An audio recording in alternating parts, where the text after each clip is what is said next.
Now the mind of the flesh is death, but the mind of the spirit is life and peace. शरीर पर मन लगाना तो मृत्यु है, पर आत्मा पर मन लगाना जीवन और शांति है। जैसा वचन कहता है कि आत्मा शरीर के और शरीर आत्मा के विरोधी है, वैसे ही वचन कहता है मेरे परमेश्वर कि आत्मा शरीर की चलाई नहीं चल सकती और शरीर आत्मा की। इसलिए शरीर जब और शरीर का स्वभाव जब हम किसी मनुष्य के जीवन में बढ़ता है तो आत्मा की उपस्थिति घटती है, और जिस किसी मनुष्य के जीवन में आत्मा की अगुवाई परिपक्वता बढ़ती है उसमें शरीर का स्वभाव घटता है।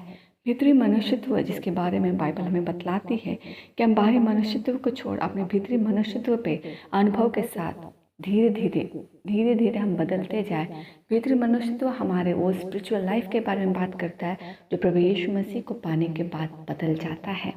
आज हम परमेश्वर तेरे इस वचन के लिए धन्यवाद देते हैं जहाँ हम परमेश्वर माइंड इन क्राइस्ट की बात को देखते हैं। Not the mind of body but mind in Christ.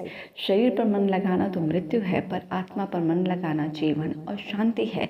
मेरे परमेश्वर जब हम आत्मिक जीवन में आगे बढ़ते हैं और जब हमारे जीवन में मेरे परमेश्वर पवित्र आत्मा की संभाव्यता परिपक्वता और सहायता आ जाती है, और जब हम परमेश्वर आत्मिक चीज़ों पर मन लगाते हैं और हम परमेश्वर अपने आत्मिक संगति पर और अपने भीतरी मनुष्यत्व के चाल चलन पर जो पवित्र आत्मा की अगुवाई में यीशु मसीह की संगति में आती है, जब हम उस पर ध्यान लगाते हैं मेरे परमेश्वर, तो हमारा जीवन परमेश्वर के आत्मिकता और उस ट्रांसफॉर्मेशन में बदलता चला जाता है जिसके बारे में बाइबल बतलाती है कि हमारा प्रभु यीशु मसीह का अनुसरण करना उसके निर्धारित रूप की ओर अंश अंश करके अनुभव के साथ बदलता जाता है।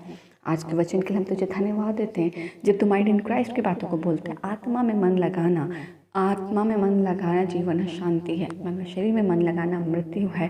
क्योंकि शरीर कभी भी परमेश्वर और शरीर की योजना और शरीर का चाल चलन बाइबल आगे बतलाती है कि परमेश्वर को कभी महिमा नहीं देती और वह परमेश्वर के लिए ग्रहण योग्य कभी नहीं हो सकता।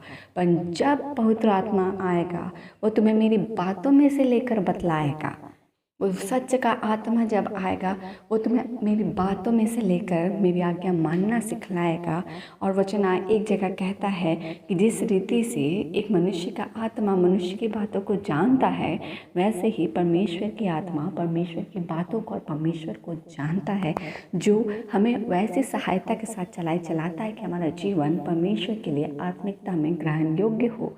इसीलिए हो जाने को पाए परमेश्वर की इस पवित्र वचन के साथ हम सबके जीवन में आत्मा की चलाई चलन और आत्मा के अनुसार चला हुआ भीतर मनुष्यत्व का जीवन ग्रहण योग्य हो। हम परमेश्वर शरीर के चलाए नहीं बन आत्मा के चलाए चले, जो कि परमेश्वर वचन कहता है कि तुम जैसा बोगे वैसा काटोगे। If we are sowing the seed in spiritual life we gonna reap it with the abundance of blessing in our lifes मेरे परमेश्वर। और हो जाने को पाए कि जब हम आत्मिकता के बीज को डाल रहे हैं अपने जीवन में, जो आप अपने वचन के साथ हमें देते हैं, परमेश्वर आने वाले दिनों में इसकी फसल और इसकी कटनी तो बहुत तायद से अपनी महिमा के लिए लेता है और हम आपके तृप्त आपके खत्ते से किए जाते हैं। We gonna be blessed, we are blessed मेरे प्रभु जी। हम आज के दिन के लिए तुझे धन्यवाद देते हैं। इस वचन के साथ हर एक के जीवन में तेरे अधिकार, तेरे नियंत्रण, तेरे दखलत और डिलीवरेंस को ब्लेस करते हैं। एक के साथ तेरी सहभागिता को मांग लेते हैं और एक एक के ऊपर परमेश्वर तेरे दाहिने हाथ के अनुग्रह को और तेरी सहभागिता को और तेरी सुरक्षा और अधिकार को मांग लेते हैं। विक्ट्री को मांगते हैं, हर कोई ब्लेस हो। हमारे के बेल हमें सुरक्षित सोए पिता, धन्यवाद था। आज के दिन के लिए भी तुझे धन्यवाद है प्रभु जी। और परमेश्वर आने वाला पूरा समय आज का ब्लेसड और आपके संगति में नियंत्रण में हो। धन्यवाद देते सभी प्रार्थना को मांगते पिता, अनुग्रह सुनिए, स्वर्ग के राज में ग्रहण कीजिए यीशु के नाम से, आमीन।